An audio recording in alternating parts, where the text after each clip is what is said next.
You're watching 13 News at 4, and we begin this afternoon with breaking news out of Grant County. A judge just announced the sentence for a 14-year-old boy charged with murder. Our Ashton Hackman was in the courtroom as the teen learned his sentence. He joins us live from Marion. And Ashton, what happened in the hearing today, and why does this case stand out so bad?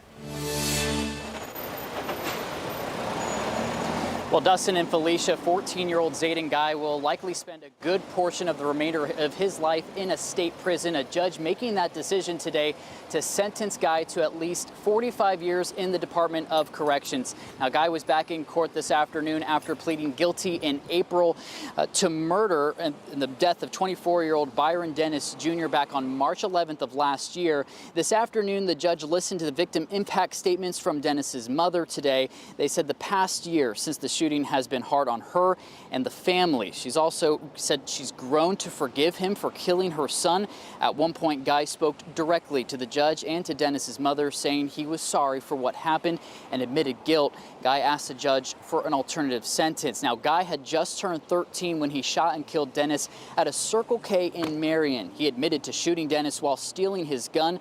Police arrested Guy at his home in Marion, and he was later charged as an adult. Now, he was one of two 13-year-olds charged as an adult in the state of Indiana during the last fiscal year. He will be spending those 45 years in the Department of Corrections, but since he is a juvenile and has at least 4 years until he turns 18, he'll stay in the juvenile detention. And Dustin and Felicia, he now has 30 days in this case to file an appeal just on the sentencing. Okay.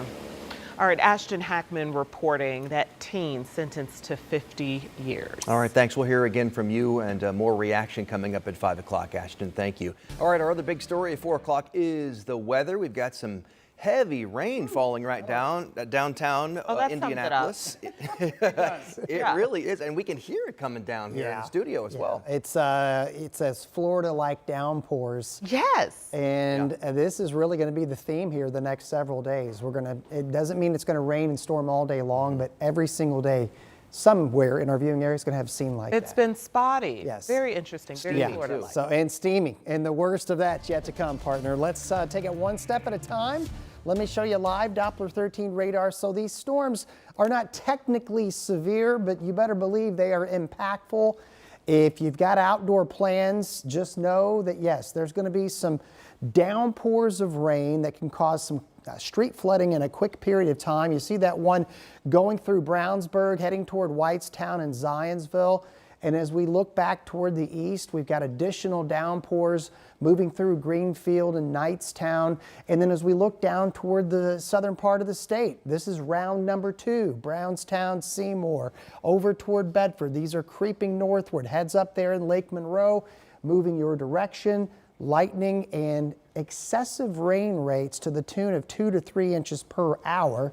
Doesn't mean it's going to sit over your area for 2 hours, but that's what we're going to be dealing with here.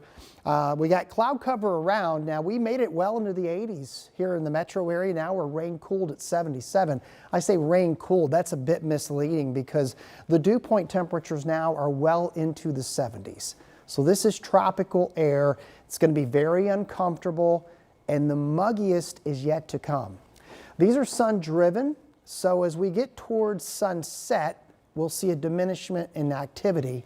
And then look what happens here. We've got a new cluster coming in as we go into tomorrow morning. We'll be dodging downpours again tomorrow, as well as thunderstorms. In the forecast coming up, we will be talking about 100+ degree heat indices into next week. But I do want to get you caught up on several different traffic situations here as we work into the afternoon. We've got one that's going on right now. This is I-69 in Grant County. That's at State Road 26. There's an accident just north of this location. Those are northbound lanes, so they're diverting traffic off right now. I'll show you what it looks like on the map. It's right there just south of Upland, and that's the northbound lanes where we're getting the backups. Not a sizable backup, but it is one nonetheless.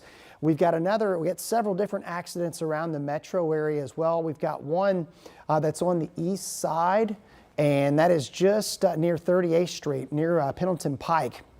And you can see the backup there. That's going to be on the northbound lanes. I want to go back and just show you, and if you got caught in this earlier, we had a massive backup on 70 eastbound. Want to show you this incredible video from earlier today of a semi that was on fire that caused this backup here. Look at this.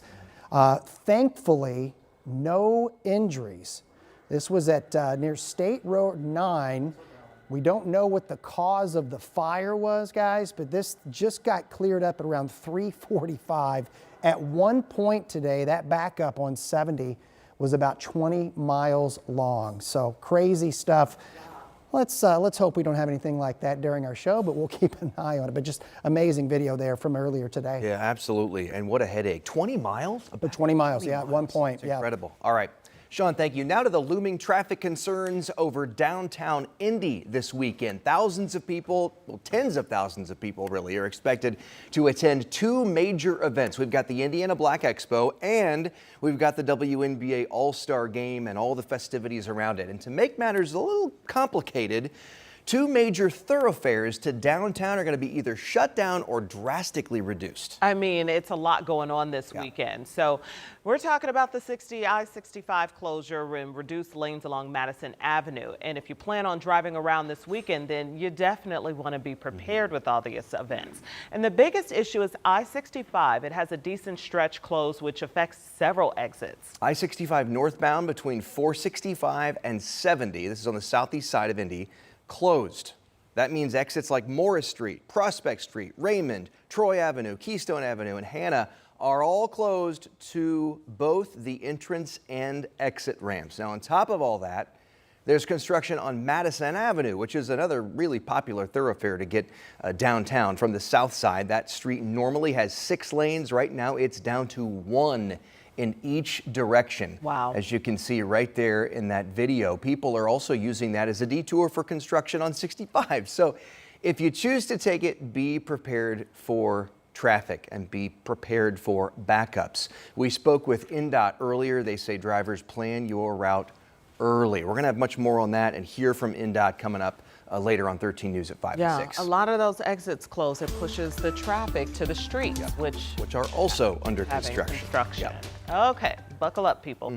All right, and let's talk taxes and math. State leaders today are breathing a sigh of relief, saying Indiana's finances are stable as we close out the fiscal year. And that's significant because if you remember, this year has been an economic roller coaster. Back in April, the state projected it was on track to get $2 billion less than expected. So lawmakers scrambled to make cuts with just a few weeks to go before the end of their legislative session. Our partners at the Indiana Capital Chronicle report today, budget leaders announced they are ending this fiscal year with a surplus. However, Democratic leaders cautioned this does not factor in the impact from President Trump's so-called Big Beautiful Bill.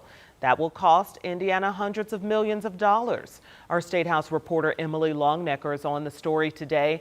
We're going to talk with her and hear from lawmakers and budget leaders coming up at 5. Also this afternoon, the FAA is investigating a crash in Hancock County involving a power paraglider. Jenny Runovich shows us what happened last night and how police and firefighters rescued the pilot. Well, the crash into the cornfield happened back there, and you can see where emergency crews created a path to get in and reach the victim. Take a look. The power paraglider is still at the scene. You can see the metal somewhat mangled from the crash. And a few feet away is the parachute in the corn, too. Investigators aren't sure yet what caused the paraglider to go down around 8:30 Monday night, but they say the crash seriously injured the pilot. It happened right near Mount Comfort Road and right near the regional airport. A 911 call from a witness on the road got emergency crews headed to the scene. Then a private citizen with a drone helped them find the exact crash site in the cornfield. He started kind of doing some back and forth along the corn rows in the general area, found the crash site. Having the citizen with their drone here already assisted in reducing the time that it took us to get to the patient, realize the severity of the crash, and then start getting the equipment that we needed to that location. No updates right now on the pilot's condition, but again, they took him to Methodist Hospital last night with serious injuries. In Hancock County, Jenny Runovich, 13 News. And in Hamilton County, Westfield Fire says they are spending way too much time answering calls that are not emergencies, and now that's going to start costing nursing homes. In just the first half of this year, firefighters say they were called out nearly 200 times to help people who had simply fallen but weren't hurt. And that's not all. They've also been getting calls to give folks a lift to routine doctor appointments. The department says it's stretching their resources too thin. So they're putting a new policy in place. From now on, non-emergency calls could come with a price tag, anywhere from $500 to $1,000 each time. Oh boy. All right. And we're getting a first look at a partnership between IPS and the Eli Lilly and Company Foundation. Eli Lilly and Company Foundation. So Lilly is granting IPS up to $5.5 million in a multi-year grant. So the goal here is to achieve Destination 2032. That's an initiative designed to increase STEM engagement and readiness for middle school and high school students. All of this is done through hands-on opportunities, mentorships, and connections to the industry. This investment is the next step in IPS's Rebuilding Stronger plan, expanding access to STEM programs across the district. This is essential, not only for focusing on student success, but also on preparing a competitive workforce as well as fueling innovation. With Destination 2032, we are not only supporting a school program, we are supporting a stronger community. Destination 2032 will be rolled out in 3 key programs: Lilly Foundation STEM Scholars, Middle School STEM Future Centers, and a STEM High School Fellowship.